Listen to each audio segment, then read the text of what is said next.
Today's show is supported by Timothy Taylors, the people behind one of the truly great British beers, The Landlord. It's recently been crowned the #1 cask ale in the country, an amazing achievement, especially for a brewery that's still proudly family-owned after more than 160 years. Landlord is one of those pints that's universally respected, full of character, brilliantly balanced, and perfect for settling in to watch a long day's cricket. If you want to track one down, check out their pint finder at timothytaylor.co.uk/pint finder. Hello and welcome to the Wisden Cricket Weekly podcast. We're 2 days out of the third Ashes Test at Adelaide. England have announced 11. There's one change, Josh Tongue coming in for Gus Atkinson. We've got Matt Rollo, Mark Butcher and Ben Gardner on today's show to tell you all about what's going to happen in that third Test. Here's Butch.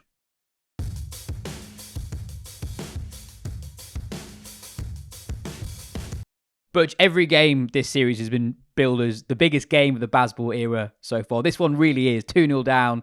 England have pretty much stuck to their guns here. Only one change from the side that played at the Gabba.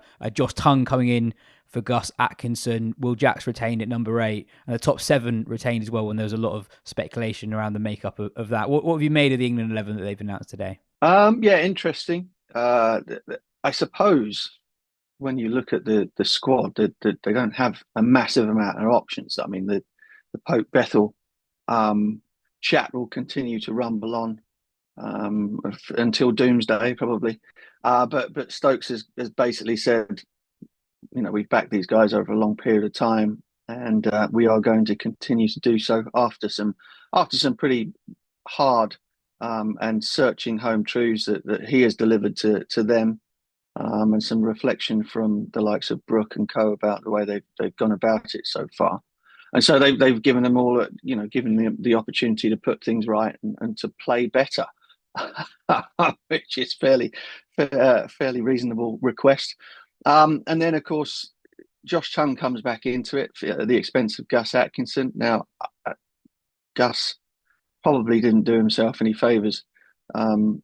As far as the captain was concerned with the bat, funnily enough, and hasn't quite been just hasn't been anywhere near as sort of incisive or as accurate, perhaps, as Stokes might have wanted him to be with the new ball. But the interesting thing with that is he gets replaced with Josh Tongue, who is another old ball bowler, really, or change bowler, as is Bryden Cast, as is Ben Stokes himself, which leaves England a little bit short of sort of new ball specialists, really. And if the pitch at Adelaide, which is tricky to know exactly how it's going to go, because they haven't had too many day games there in the last 10 years. Groundsman's talking about a different style of grass from the one that was used in the India match just recently last year, which was very, very low scoring. So it's difficult to know exactly how that's going to play. So bowling-wise, England have made one change. They've left out Bashir again, so they're hoping that Jacks is going to be able to hold the line for them with the ball in the first 2 innings of the match, and then perhaps be able to bowl the team out in the last innings, which is a big hope. And Jacks keeps his place, I would think, as much because they batted so badly, as much as that. In comparison to what they hope and think that he might do with the ball, it does kind of leave Shoaib Bashir in a rather interesting position, that having backed him no matter how badly or how enormous his numbers were in county cricket and have played him every single Test match, he now finds himself on a deck which should be a traditional Australian deck, where it wears and gets and turns at the end, and Lyon has taken a shed load of wickets there. He finds himself not getting a gig here as well, which will sort of bring up more and more rumblings from the England faithful as to sort of why they've sort of stuck with people through hell and high water, only to then ditch them at the time when their selection in the first place was supposed to have been for this assignment. So it's not an unexpected squad, but it does raise one or two questions and pose one or two problems for England in this must-win game. Yeah, the Bashir non-selection is really interesting. I understand why they might have gone a slightly different way in the first 2 Test matches. Perth, the quickest pitch of the lot, has been relatively low scoring in the last few years. Day-night Test matches are just a little bit different. But this is basically as traditional as it gets as in Australia home test where the pitch is expected to be very good. It's going to be hot. Pitch is expected to break up throughout the test. Lions got an amazing record at the ground, and he's not playing, having invested so much in him over the last 2 years. But it's not just when you invest in someone, that also means that you can't look at other players and can't really consider other players. And they've got themselves in a position where it's a must-win Ashes test match, and they're not picking a specialist spinner. And this didn't feel like being part of the plan at all 3-4 months ago. It's a kind of mad situation to be in. It is. And, results often colour selection in ways that are perhaps not always obvious. So England have backed the top 7, but have felt the need to give themselves the insurance of Jacks at 8 because the top 7 haven't scored any runs. And as I've said, the only change they've made is to the bowling department when it's been the batting. Well, I mean, they didn't bowl particularly good. They bowled terribly, in fact, in that first innings at Brisbane. But the batting has been an absolute shadow of what it ought to be. And yet it's a fast bowler. I mean, this has always been the way since the dawn of time. It's been like that. It's as many of my fast bowling colleagues will tell you. But Jacks feels like an insurance policy with the bat at the expense of a specialist spinner. Now, it might be that Stokes, and I think he said this in his press conference, feels that Will Jacks is a fantastic bowler and will be get through, bowl 30 odd overs and take 7-8 wickets in the match. That's what they think and what they hope. But it is a hope, isn't it? I mean, there's not a massive amount of evidence to suggest that is something that can be relied upon, and therefore the feeling perhaps to supporters and to everybody back home is that there is a lot of hope going on. There is a hope that the batting order will kind of sort itself out, that no change was required there. There is a hope that Bryden Carse, who's opening the bowling for third, fourth time in his career, will be able to do that job in an incisive and accurate manner. Again, if the temperatures get up into the sort of late 30s, if we get that horrible, I think it's a southerly or is it northerly wind? Anyway, either one, where it feels like you've got a hairdryer in your face and it becomes absolutely roasting.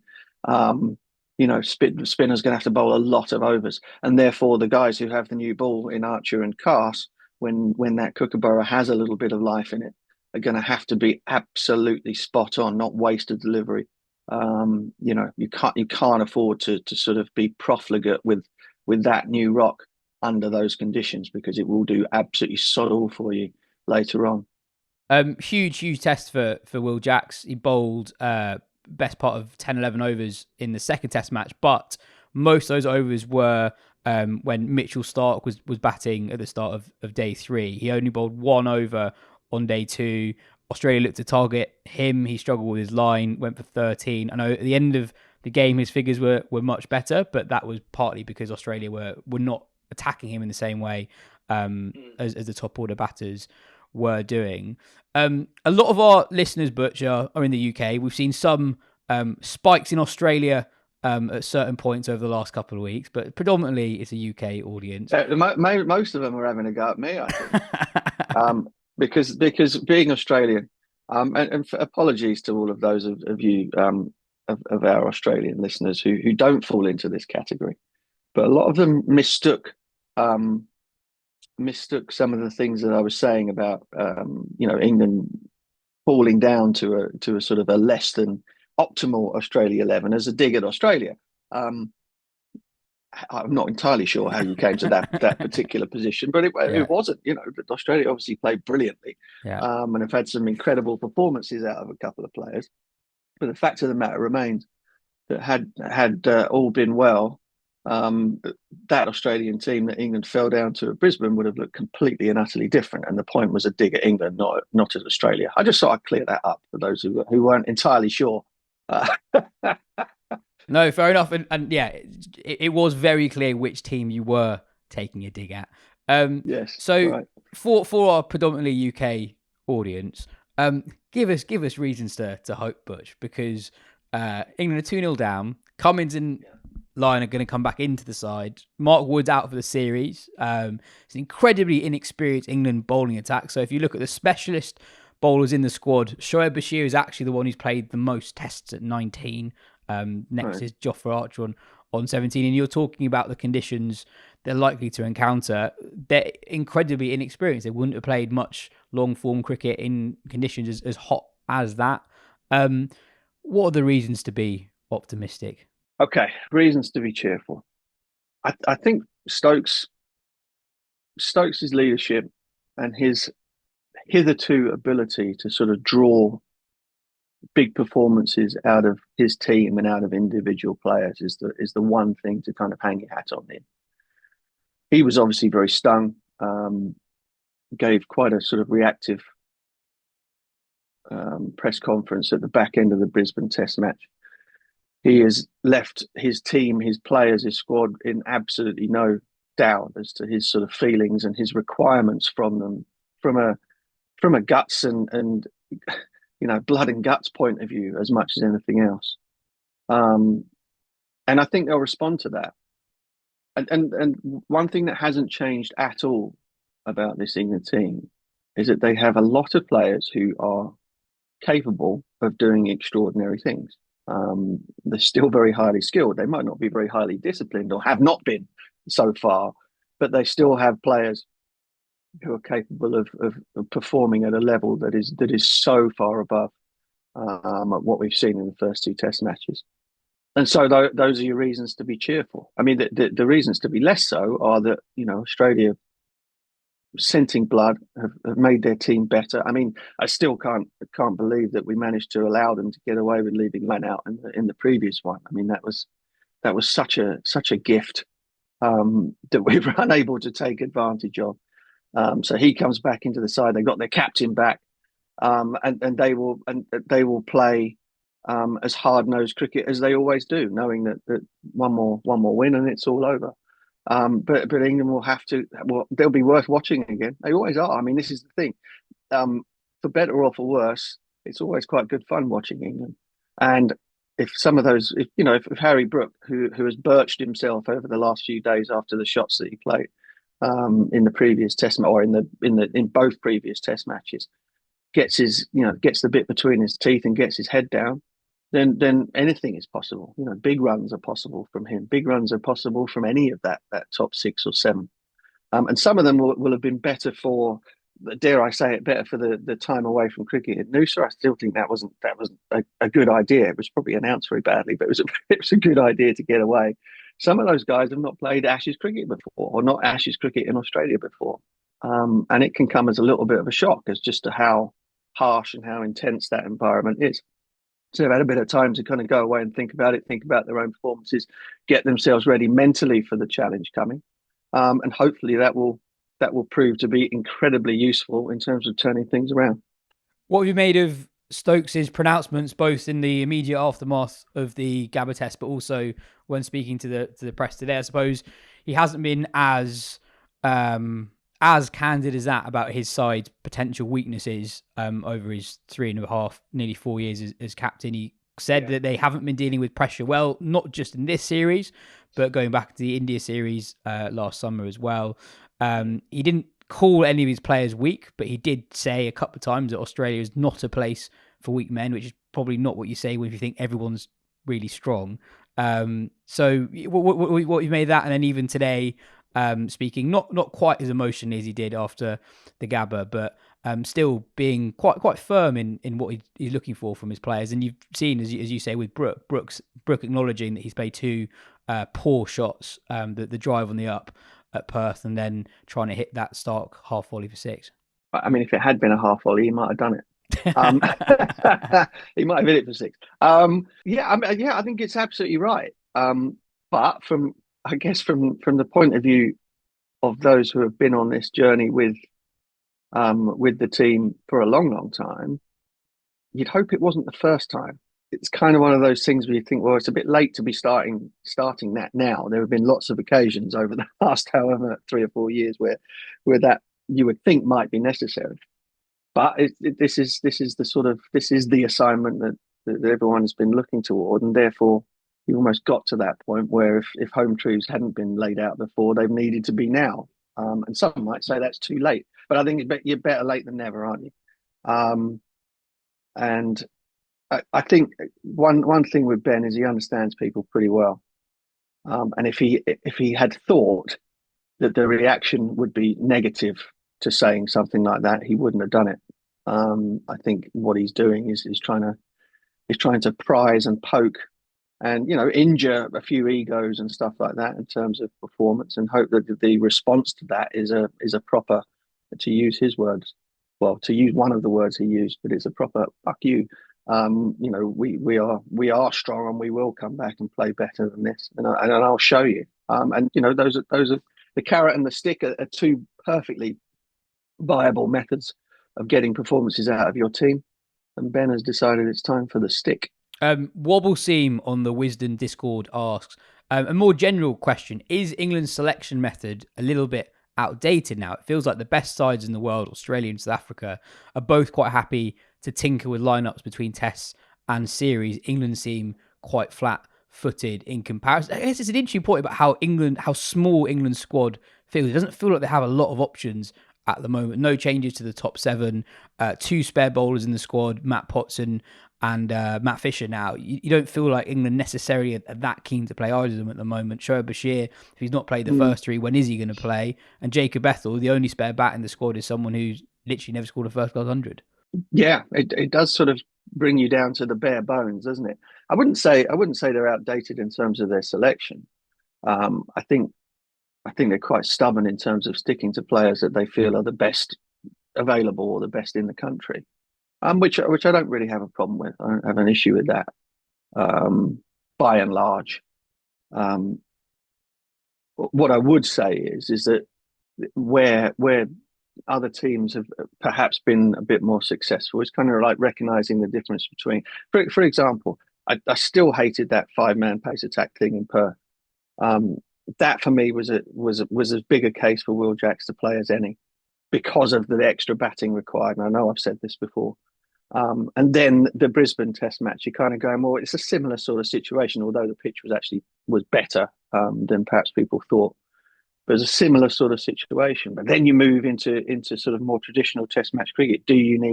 Yes, you do need a sort of like a specialist spin bowler under those circumstances. But because they've not batted very well, and because they have a lack of new ball bowlers, in the past going down, here's the thing. In the past going down to Australia, they'd select 5 or 6 fast bowlers, and they'd all be guys who'd use the new ball in county cricket or use new ball as their number one job. And you wouldn't necessarily have guys who were good with the old ball, right? Well, this is almost a completely different scenario. You've got now in the 11 archers, you're sort of like one guy to give the new ball to, and often he's not as on it in terms of accuracy as you would like from somebody bowling with the new ball. And then you've got Stokes, who prefers the old ball, Tongue, who prefers the old ball, and Carse, who prefers the old ball. So you've got 3 of the complete opposites. You haven't got 2. It's like having specialist openers, although forget that analogy with head at the moment. But it's a specialist job, and you're quite right in saying the 2 guys, Potts and Fisher, who are sort of waiting in the wings, are not guys that you would throw the new ball to in Australia either. And so therefore your options are limited and you're kind of mixing and matching. Tongue coming into the team, not a great batter, and not that you should be worrying about that from somebody who's a proven wicket taker. But then you add Bashir to that as well, and you've got 2 blokes who can't hold a bat particularly down in the 11, and you're worried about the top orders who haven't scored any runs, and so that becomes a sort of prohibitive factor in terms of selecting them. So you can paint yourself into a little bit of a corner. But as a general rule, I don't think they're stubborn. I think sometimes I do think they're stubborn, but I don't think that they're flat-footed in terms of selection. I do think in this case the circumstances and the results have kind of painted them into a corner as to how and when they're going to change the 11 in this test. So, if the other thing is if you're picking a squad and your squad comprises of one spare batter who, as you rightly say, has never scored a first class 100, and you've got Matt Fisher, who hasn't played a test match since 2020, Matthew Potts, who they seem to be unbelievably reticent to pick under any circumstances. You kind of like you might as well only be travelling with 12, right? And then now you add Bashir to that, who they don't seem to be all that keen on picking, having picked him for every single Test match leading up to this tour. You're kind of like you really are travelling with the bare bones, and that is something that I think will come back at the end of it all to be dissected and picked at when Stokes and McCullum and Key sit down for a sort of a tour debrief. Did we get the squad itself right? I can't remember if I sent this to you or someone else, but at a low moment at about 5:30 in the morning on day 2 at Brisbane, I texted someone saying, "Forget the batting. If they bowl like this, it's 5-0." And it feels I think it might have been me. might well have been. I feel like a lot of how they've tried to construct this bowling attack is they've looked at what's happened on Ashes tours previously. They've looked at the type of England bowlers who haven't been particularly successful, and they've been like, well, we're not even going to consider bowlers of your type. And now they're in this position where you've got a group of seamers who are closer to 90 mph than 80 mph, but Archer aside, you wouldn't say any of them are particularly accurate. And then you've got no specialist spinner in the 11. It feels like this is a huge test of almost the regime, because that I think is the biggest gamble. I think that obviously lots of people have very hot takes at the moment. Knives are out, but I think broadly speaking, player ID in the top 7 has been pretty good. I don't think people would massively dispute that. They plucked Ben Duckett out of county cricket where no one was really talking about him. Ollie Pope, for all the chat around him, he still has averaged 40 in a problem position for England at number 3. Jamie Smith's had a tough tour, but broadly speaking, he's had a very good Test career so far. A lot of those decisions have been good and worked out net, but the bowling attack and the construction of the bowling attack feels like that is the big tactical punt that they've taken. And yeah, this is it. Really. I mean, so the interesting thing is this for me. We're going back to the James Anderson retirement, and some people are kind of laughably suggesting that that Jimmy should be on the tour. I mean, he's 43. No, I mean, just no. I think it was the right call. The interesting thing for me was what they did once that had happened. Obviously, Chris Woakes then stayed and as the sort of senior man, the new ball bowler, the safe pair of hands throughout the team, and they kind of knew even then that he wasn't going to make the Ashes tour, right? So he played all of those Test matches in between, taking the new ball, and now he's not there. Archer comes back in fit, having not really appeared at all in the last 2 years leading up to it, and you end up with sort of like no new ball bowlers. You've lost Broad, you've lost Anderson, you've lost Woakes. All 3 of them, you're sort of specialist blokes that you throw the new ball to. Robinson as well, who'd played a lot of Test cricket. Robinson, I've completely forgotten about him, but yes. So all of your sort of specialised people that you would throw the new ball to are no longer there, and anybody that was sort of like hanging around trying to get that gig has had no Test matches whatsoever. So they're going back to the previous question. There is a problem that they kind of created for themselves. So they gave Sam Cooke a Test match against Zimbabwe on a flat one, and to be fair to Sam, he did okay, but I mean it was very, very pedestrian, I thought. So I'm not entirely sure. I don't agree with the idea that they're wrong to talk about having 85 mile an hour plus bowlers. I really don't. But what it has been very interesting, and what has been a mistake, is their lack of having guys who are specialist new ball bowlers getting any sort of Test match cricket in the lead up to this tour. I think Potts is a really good bowler. I'm not entirely sure what it is that they've got against Potts, but he kind of, to me, is so with no Woakes, you have Potts or whatever. And if you think about the way England have played in the last however many seasons, even at home, you'd have Woakes with the new ball, or take your pick out of whoever it might be. Atkinson, it might have been Cast, it might have been probably wasn't Cast. But Woakes' job was literally to bowl with the new ball, wasn't it? Or bowl with the second new ball or whatever it was. And then he'd go and put his jumper on, and the other guys would run in and bowl bouncer ploy or whatever the hell it was with the older one. But they haven't replaced that. They've not replaced the Chris Woakes role that he held for the last 2.5 years. And to me, Potts is kind of like the obvious guy to have done that, and yet they're not selecting him. So there is an issue there. Another potential issue that it isn't necessarily England's fault in terms of selection decisions, but just in terms of the players they've ended up with.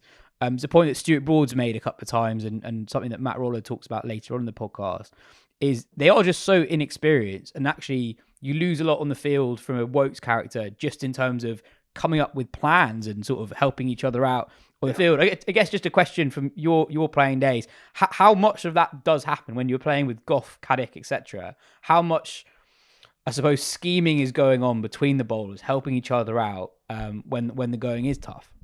Yeah, I should have. There was always a lot. I mean, my second tour, whatever. I was a senior player, so but you'd be running around trying to help out in any way you can, and trying to captain the game always. So I would hope that does happen. It helps if you've been there before, but that's a situation that our bowlers unfortunately do not have behind them. But enough of them will have played enough cricket to sort of come up with, or at least if you have an overriding idea of what you are trying to achieve, and which periods of the game require sitting in, which periods of the game require attacking, all the rest of it. That's part of being a team, isn't it? That's what your bowling unit should be doing, and I'm sure they are. The issue, I suppose, is if you can't land the ball where you want it to land, then all of the planning and scheming in the world is not going to help you out a massive amount. So, first and foremost, in any situation, but particularly in a situation where your back's against the wall, guys individually have got to do the jobs that they are being asked to do, and they've got to do them well. It's pretty basic, but take on the responsibility for your performance, and then we'll kind of worry. We'll see if we can eke a little bit more out of the collective. But if you're not doing your job, then you're letting the team down, whether or not you're full of ideas as to how we might be going about something throughout the course of a test match. So much to play for at Adelaide. Cheers for your time, Butch. See you at the end of the test match.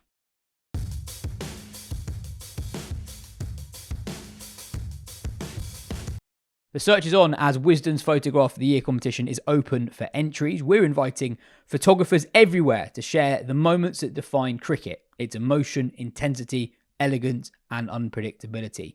Professionals and amateurs alike have the chance to see their work published in the 2026 Wisden Almanac and receive a cash award. Enter now and add your vision to this celebrated annual collection. Matt, last time we spoke, you used the word galling a few times.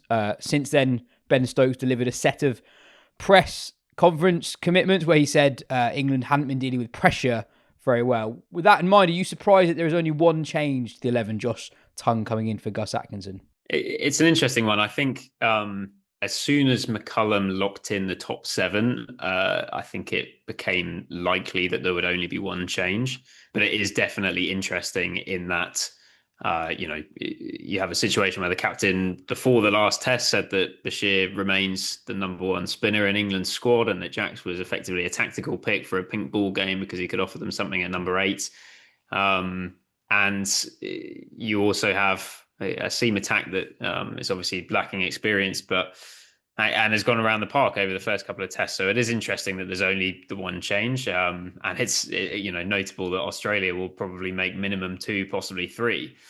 But yeah, I think it's not too much of a surprise when you consider the state England are in and sort of how they've been talking about this game, where they clearly feel like the only way that they can get back into the series is to have utter conviction in everything that has been positive for them over the past few years. And yeah, I'm not hugely surprised to see Tongue come in. I think it's an interesting addition in that he obviously has a unusual action that might be a bit harder to pick up.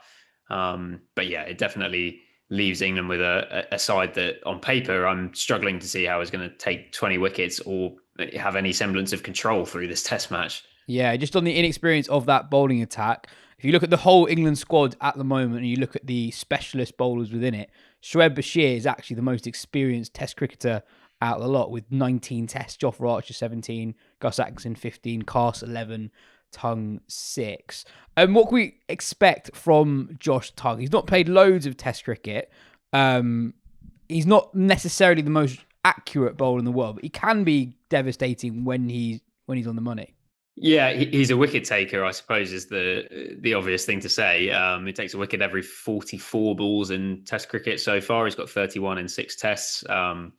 I think the notable thing, as I mentioned, is that beyond the perpendicular action, which England have spoken about a bit, is something they like, which means that I suppose he has natural shape into right-handers, but can also take it away off the seam. He obviously also has a notable head-to-head, I suppose, with Steve Smith, and that he's bowled to him in 4 innings in his professional career and has got him out in all 4. Admittedly, that's a Division 2 game in the Championship in 23, twice in a Test match, one of which Smith had 110 already and a game in the 100, so doesn't necessarily have much predictive value, but I think he's an interesting inclusion. He's going to bowl first change by the sounds of things as well, with Bryden Cast promoted to open the bowling, which is interesting in and of itself, given that he's going at, I think, 5.5 and over across this series. But yeah, I think the experience point, it actually struck me as probably the best bit of analysis across the first Test was Stuart Broad. And, maybe he would say this, but pointing out the sort of total lack of inexperience and information sharing across England's bowlers during Australia's first innings at the Gabba. And I was thinking about this earlier in that, if you we've obviously talked up this series a lot and sort of spoken about how it would potentially be a bit more competitive. But if you think England drew the 23 home series 2-2, and since then have lost Anderson 704 wickets, Broad 604 wickets, Woakes 192 Test wickets, Mark Woods bowled 11 wicketless overs and gone home with a knee problem, 119 Test wickets, plus a spinner in Moeen Ali with 204 Test wickets. That's 1,800 Test wickets that they've lost collectively in 5 players since the last series, which they drew, and that was at home, and they never went away. It was always going to be tough for them here, and I feel like that has borne itself out so far. I think there's a huge job on Jofra Archer's hands this week. He's come in for some criticism, some of it fair, some of it very unfair, since the Gabba Test, and I think he's got a massive role to play this week in Adelaide. And yeah, I think it's going to be really, really interesting to see how Stokes uses that attack and tries to find a way, if there are moments where Australia are on top, to keep a lid on things, or will he just go all out attack and constantly looking to take wickets the whole time? I can't remember who posted it, but I saw a stat on Twitter that said that since Stuart Broad's retirement, England have lost an average of 2 Test wickets a day, given the retirements of all the guys you mentioned. On Tongue, 31 wickets at 30 from his 6 Test matches, strike rate, as you say, at 44. In the last 100 years, the only England bowler with as many wickets at a lower strike rate is actually the man he's replacing in Gus Atkinson. England's leading wicket taker against India this summer, despite only playing 3 Test matches.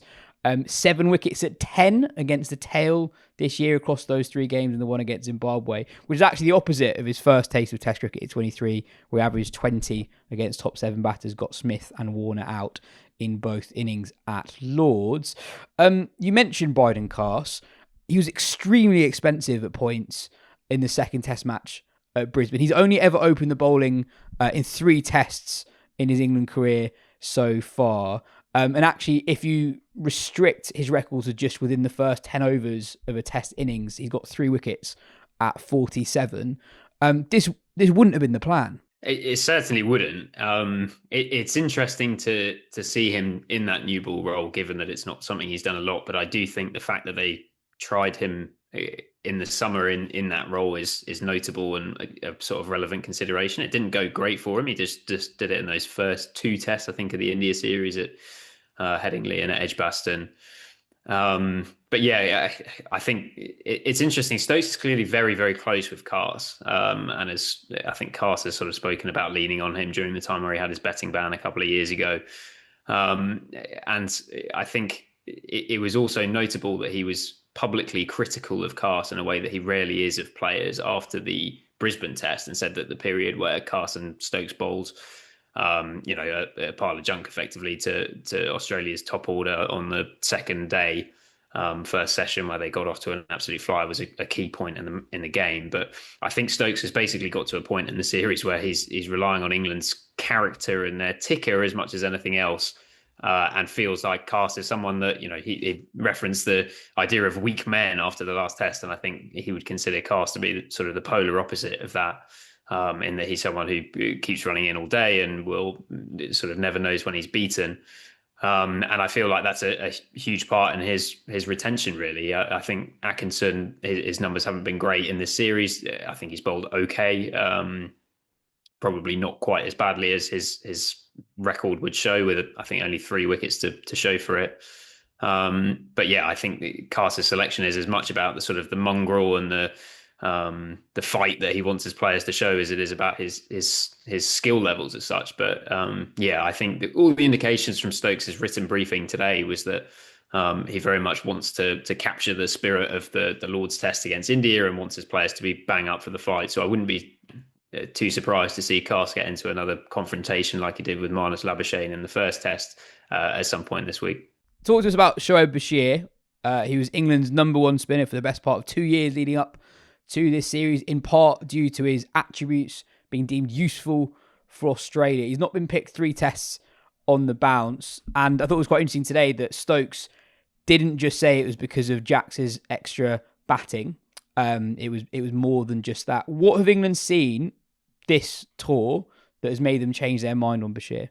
Well, it's a good question. I mean, he's obviously played very, very little cricket recently. And I suppose that was, I don't know, you could argue that was a danger of having a player like Bashir who you're effectively trying to hothouse and doesn't have much to fall back on. But since breaking he obviously bowled after breaking his finger in the Test at Lords that I mentioned earlier and got that winning moment on the final day. But since then, he's played sort of 2 recognised games of cricket, really, which were an internal warm-up game at Lilac Hill, where he went around the park and bowled for both teams, and then a first-class match for the Lions at Allan Border Field last week, where, again, he was wicketless and went for 115 runs in not that many overs. So he's clearly not been performing particularly well in terms of wickets. I won't claim to be someone who studies the nets day and night at training sessions, but has not been particularly impressive in that setting.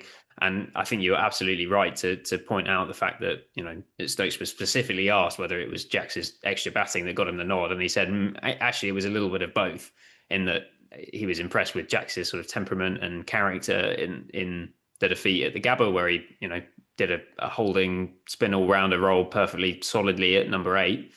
But I think more to the point, it actually bowled just as well as we've seen Bashir on this tour.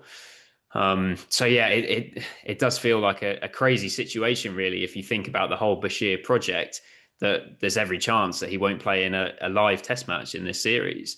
Australia, regardless of what you think of England's chances in the series, Australia are the favourites this week, and if they win, then that's the series done. Doesn't really matter what happens in the dead rubbers or potential dead rubbers in Melbourne and Sydney. So yeah, it does feel like it's been a project that England have poured a lot of time and effort into, and you'd have to question whether they've had any reward on it. And it's not too dissimilar to a situation that happened on the last time England came to Australia, where they put a lot of, probably not quite as much time and investment into Dom Bess and then dropped him for Jack Leach in the first Test. But yeah, it still feels like we're in a position with England and spin bowling that there's just a failure to I don't know whether it's to understand or whether it's to back or whether it's to develop, but English spin has not worked for a long period of time. It has been an objectively almost unique story with Bashir. This is a guy who doesn't get into his county side. He's effectively 3rd choice spinner at Somerset. When he's gone out on loan, he's struggled. He's very, very expensive for Glamorgan in the early part of the 2025 summer. But England have stuck by him because of his attributes and because he has had some good moments for England. I think common consensus was he actually bowled very well on that initial tour of India in early 2024 when he was first picked in the side, takes a 5 for against West Indies, takes 9 wickets in the game against Zimbabwe early in the summer. But at the same time, England have stuck to a spinner who doesn't get into his county side. He's the only specialist spinner they take on an Ashes tour. And suddenly, you're 3 tests into the series. You're at Adelaide, where it's expected to be hot. The pitch is expected to be dry. Nathan Lyon's got an outstanding record at this ground. And England do not have a specialist spinner in their squad that they currently trust to give the ball to. It's a kind of mad situation to be in. And I think what people will find frustrating is that on some levels, it was always a massive, massive punt and not entirely surprising that we are now here. Yeah, I think, even speaking casually to friends who don't follow the game as closely, there's been a lot of bafflement as to why England have invested so much time into Bashir, and I think a lot of people would say, this is an entirely predictable outcome, that a player who, across his first class career averages 50 and who more than half of his first class games are test matches, is not in a position where he can contribute to England winning a game in Australia at the moment. It's such an unusual situation in that, the guy is only 22 years old. It almost feels hard to understand how it could ever have worked. But yeah, I suppose that they're in the position that they're in now and have almost, he's not quite been rendered impossible to select or whatever it might be, but it's pretty difficult to see how he's going to play any role in this series. And you compare that to Australia, where, Nathan Lyon looks near certain to come back into the team, having missed the pink ball game. This is his favourite ground. I think I'm right in saying he's the leading wicket taker in test matches at Adelaide Oval. And it feels like it's going to be a stark contrast really between the two. The fact that you have, effectively a part-time spinner or a a batting all-rounder, batting at number 8, bowling some occasional spin overs, it's a damning indictment on the English system really. The whole idea of Bashir was that you go for someone outside of the system and therefore can develop them yourself as a test team. But I don't know what it says about the coaching that he's got at test level. I don't know what it says about England's sort of high performance program, but I don't think any of it is particularly good. It was always a long odds gamble, and it looks like one that has not paid off. No, absolutely. Just on England's, Australia's recent record at Adelaide, it's really good. So in their last 6 test matches, they beat Pakistan by an innings and 48, India by 8 wickets, England by 275 runs, West Indies by 419, West Indies again by 10 wickets, and then India by 10 wickets last year. They bowled India out for under 200 twice in the game last year. Mitchell Stark took a first innings 6 for, Pat Cummins second innings 5 for. You mentioned Australia might make 2 or even 3 changes. So Cummins comes in and Lyon comes in. What else do you think could happen? Yeah, so quickly on that Adelaide point, I think the interesting thing to note is that I think there's only been 2 daytime red ball tests here in the last decade. So there is a slight sense of the unknown on that. You have one of the sort of curiosities, I suppose, of Australian cricket media is that they always stick the groundsman or the curator up for a pre-match press conference. And Damien Hoff, who used to work with Lyon, of all people, in fact, on the ground staff at Adelaide Oval years ago, said that the sort of seam movement and variable bounce that they had against West Indies, or maybe it was against India last year, but basically blamed it. He went into such minute detail. He said that was a legend pitch. Legend is a variety of grass, apparently. And this one is a Santa Ana couch, which is what they've more commonly used since 2013. So if there's any grass nerds out there, I'm sure that'll be music to your ears. But yeah, on Aussie changes, I think Cummins and Lyon are both almost certain to play. I would assume that Doggett will definitely drop out, and probably Neser is the other one. I think there's been some talk of could you potentially give Boland a rest, knowing that you go back to back test matches? I would think they'll probably just pick whatever they think the strongest team is, because you can get the series done and render those 2 irrelevant if you win this week. The only sort of cricketing case that I could see for keeping Neser over Boland is just the fact that Alex Carey standing up to the stumps, I thought, made such a huge impact on England's 2 batting innings, particularly probably the second innings. Just the fact that he was able to do that and effectively keep England's batters in their crease. We know that Brooke in particular and several other England players quite like shimmying down and advancing and using the crease. And they just weren't able to do that across that game. So I could just about see an argument to keep Neser in there. And then there's a little bit of a debate about the sort of the spare batting spot, if you like. Obviously, Inglis came in at number 7. It had a sort of cameo with the bat, and a direct hit run out was his biggest impact on the game, really. There are a few options there, which are basically retain Inglis, get Khawaja back in, which could mean Travis Head moving down to number 5, or he could bat in the middle order. Or potentially, I think there's a case to have Bo Webster in as sort of extra insurance, just in case Cummins goes down in his first game back from injury. My best guess is that they'll probably keep Inglis in. And yeah, the only other thing to note on Australia's team news is that Steve Smith missed training today with illness. I don't think you should read too much into that. And it sounds like he's very likely to play in the game, but yeah, it did lead to quite a funny moment where the slips were catching and everyone was trying to read into who was stood where, and then suddenly realised that you had Khawaja first slip, Inglis third slip, and Webster Gully. I think it's pretty much impossible for more than one of those to play. Away from the test stuff, you did a really interesting interview with James Rew in the last few days. So Rew's an England Lions batter, plays for Somerset. Prolific record in first-class cricket, 11 first-class hundreds at the age of 21. Youngest Englishman to 10 first-class hundreds since Dennis Compton all the way back in the 1940s.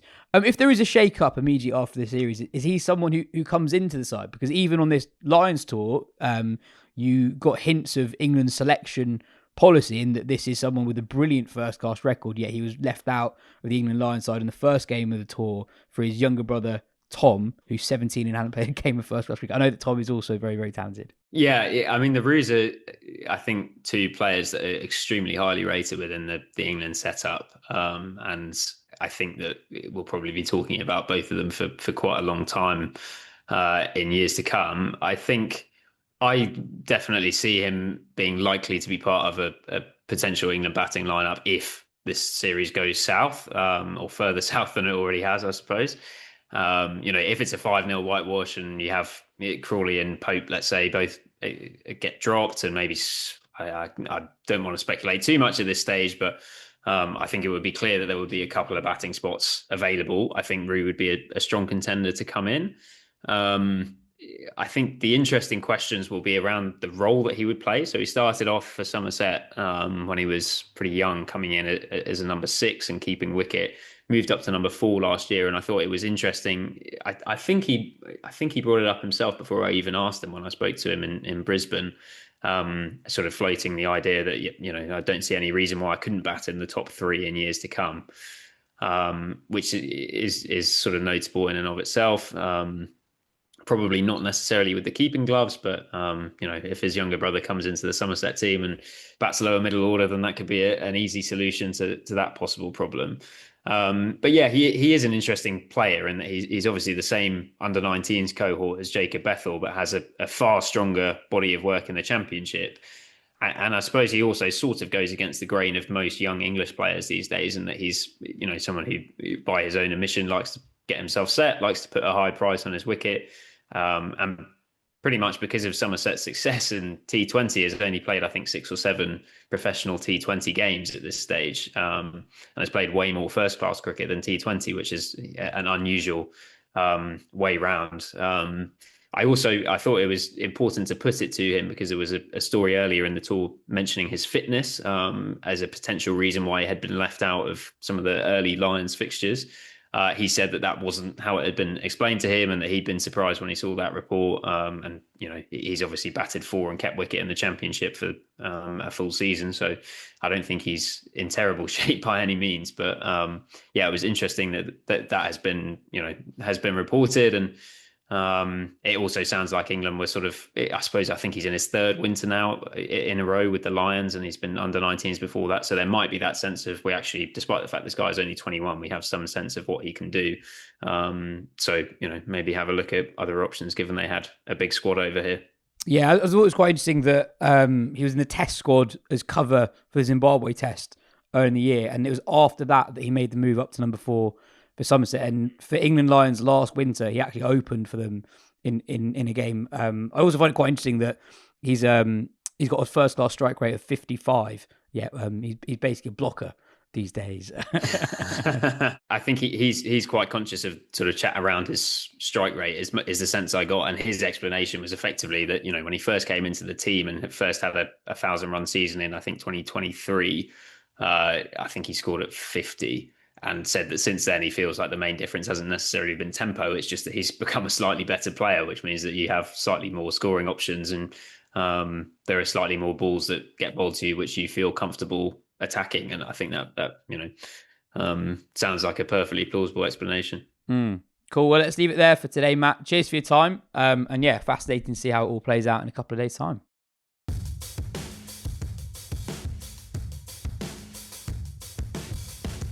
With Christmas now just around the corner, now's the perfect moment to get the wine rack sorted, whether you're hosting, gifting, or just making sure you've got something special to open over the holidays.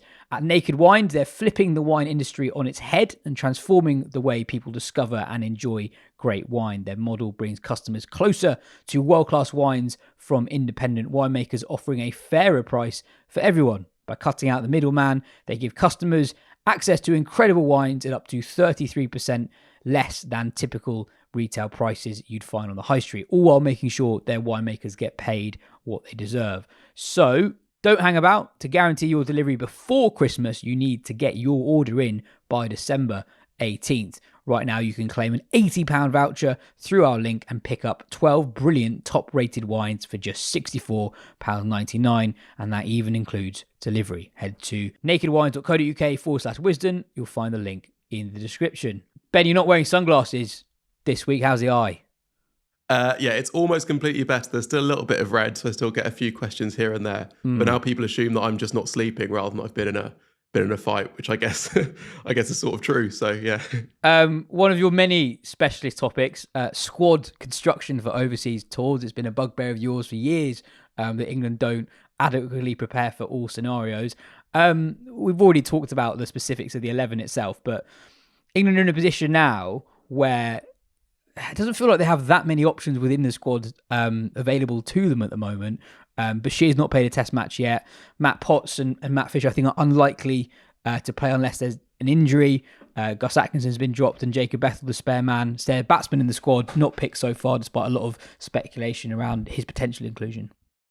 Yeah, and I guess the tricky thing is working out how much this is England being England and really backing their players and going all in on what they think is the best plan and not even thinking about what could go wrong, and how much is kind of like them trying to sort of wrestle with the modern world and not wanting a scenario where you pick sort of a bloated squad where guys get frustrated, not only that they're on the fringes without much of a chance of playing, but also missing out on opportunities elsewhere. Like, it was interesting to read in the magazine, which comes out later this week, that Jordan Cox was hoping to get picked for this Ashes squad, and he says that in the piece, but also that he he's left the Lions tour ready to go and play in the RT20, and he's earning about £250,000 to play in that. Now, he would be quite a useful person to have in this squad, even if if Smith rolls an ankle, obviously, then you have the option not just to go for Pope as keeper, you have a bit more flexibility in there, but you also have maybe a bit more pressure from underneath, which could be a useful thing in this England setup. Equally, do you want a guy in there who you think is probably going to be carrying the drinks the whole time,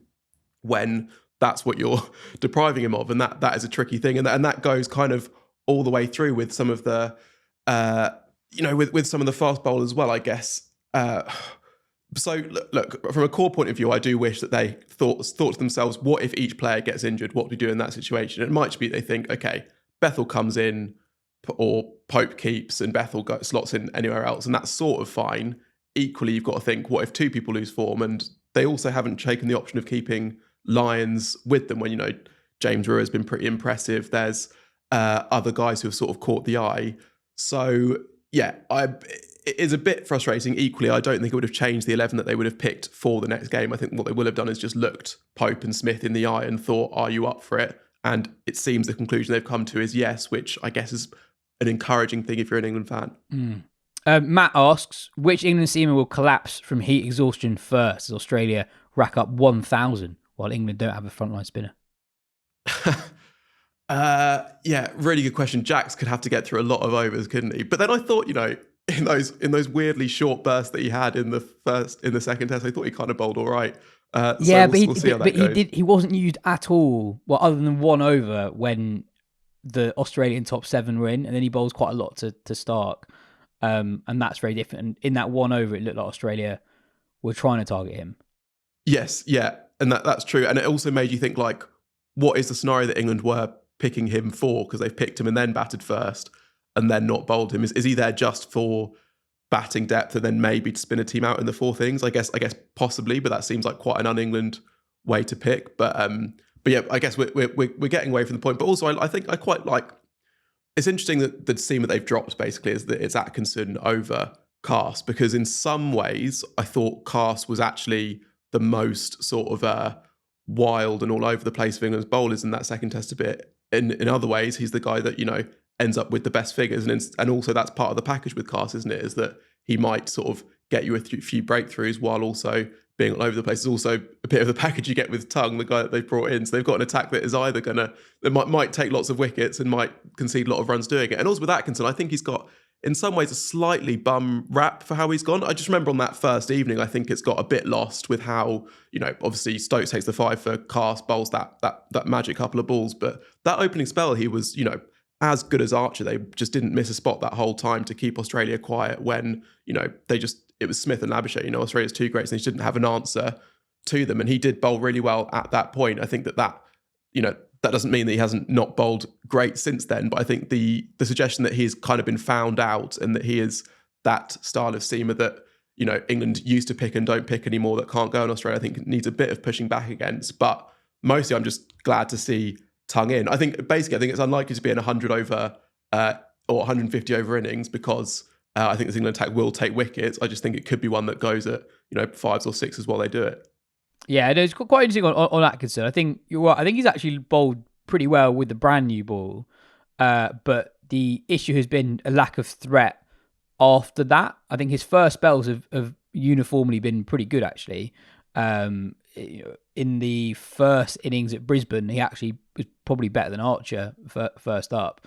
But he hasn't been hugely threatening with the older ball. I think Stokes said that he's bowled better than his numbers suggest. But it's a interesting position to be in where Bryden Cast, Stokes mentioned this actually after the Brisbane Test. It was his spell with Stokes, Cast and Stokes, where England ceded control of the game. Really, Australia scored so quickly in a 10-over burst when those two bowled in tandem with the new ball.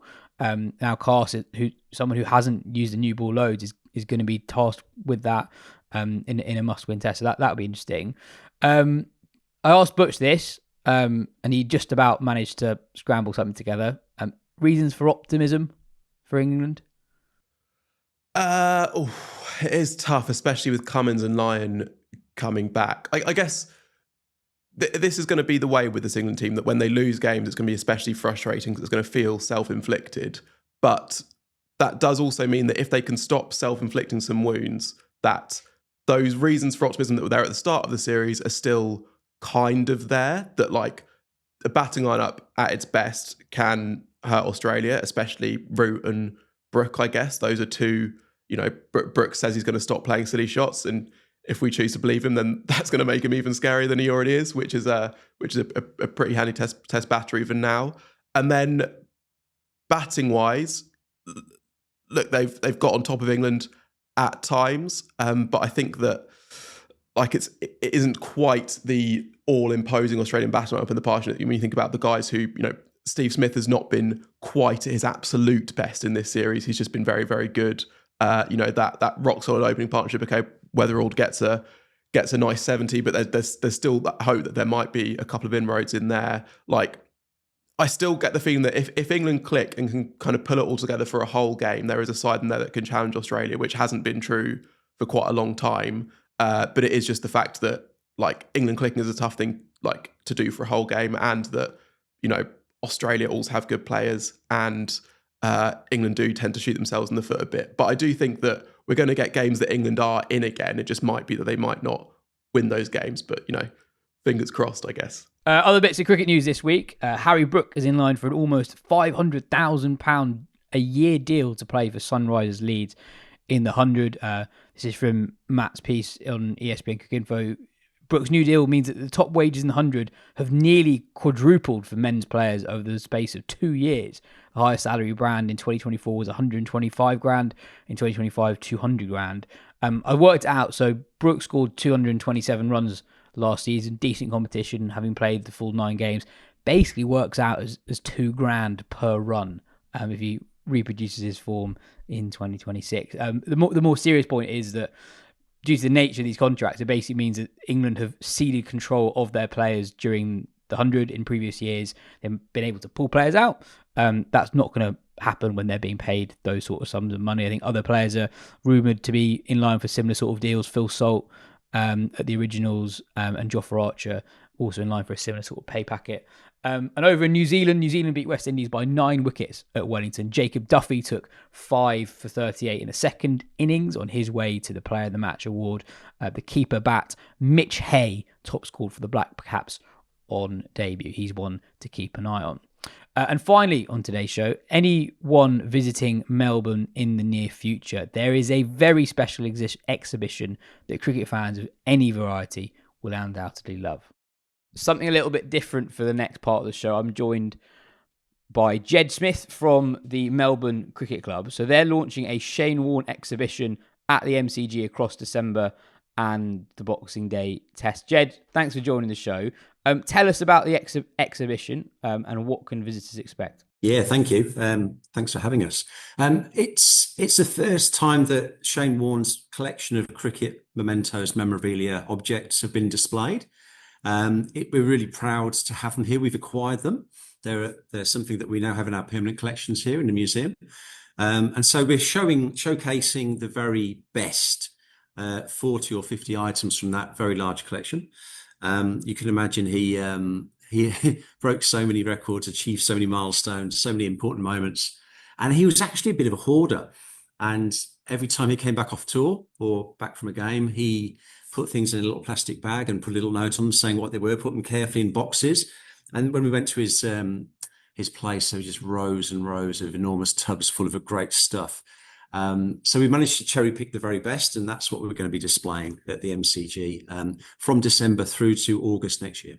Oh, nice. So to people who know Warne really well, what sort of things will they learn about the great man? There's 2 parts to the exhibition. The objects themselves have never been seen. So to actually be within a couple of centimetres of the Gatting ball, the 700th wicket ball, the stuff he wore when he took his hat trick, the shirt he wore when he calmed down the Bay 13 crowd in 99 when they were sort of throwing stuff onto the field, Alex Stewart's team. All of that is in the exhibition. So being up close and personal with those things, it does bring you closer to him. So whether you're a Warne tragic or if you just got a passing interest, it really brings you back to those moments. And he was central to so many things. The World Cup winning medal from 99, the ball he used in the semi-final against South Africa. It's all there. So it's a real feast for those who know Shane and who want to relive those moments. So you just get a sense of what it was like to be that good for that long. It's just an incredible thing to experience. The other thing is that we've got some great footage, interviews with his kids. So particularly his eldest 2 kids, Jackson and Brooke, they've been very, very generous, and they've helped us tremendously with this exhibition. And they were willing to be filmed talking about some of those objects. So it's one thing, the Gatting ball, Old Trafford, takes the wicket, and incredible scenes. But then what happened to the ball? He brought it home and he had it in the house. And what did he do with it? How did he talk about it? How did he reference those things? So they're personal anecdotes from that experience of living with the collection and what it meant to them. There's some great stuff in there that hasn't been heard before. So it's a bit of both things combined. It's a great story. So what's the process like in terms of curating everything and putting the exhibition together? How do you start? And where are you looking for stuff? It's not your typical exhibition, because typically you'd give yourself a year or 2 to really plan for it, to do the research, do the interviews, double check everything, spend time designing and getting colours right, testing it. We've had about 6 weeks because we only procured and acquired the collection some month ago. About 4 weeks ago. So it's been a really quick time frame turning it around. So it's not your typical exhibition from our perspective, but it'll be no less brilliant. So the process has been escalated and speeded up. But typically, you get hold of the material. The very first thing you do is just check it. Its condition. Is it safe for display? Is it what you thought you were acquiring? All this research that has to go in. And usually there's a lot of work that goes into the provenance. So is this the thing that we're told it is? Is this actually the aluminium bat that was used in that game? Is this actually the baggy green that Don wore in that particular series or on that tour? And typically you spend a lot of time checking that out before you acquire something. You have to be sure that you're not duping the public. When you put something on display in a museum, you have to be 100% sure that it is what you say it is. Because for people to lose that trust would be awful. In this case, we had the world's greatest provenance. This was his collection from his house, given to us by his father and his 3 kids.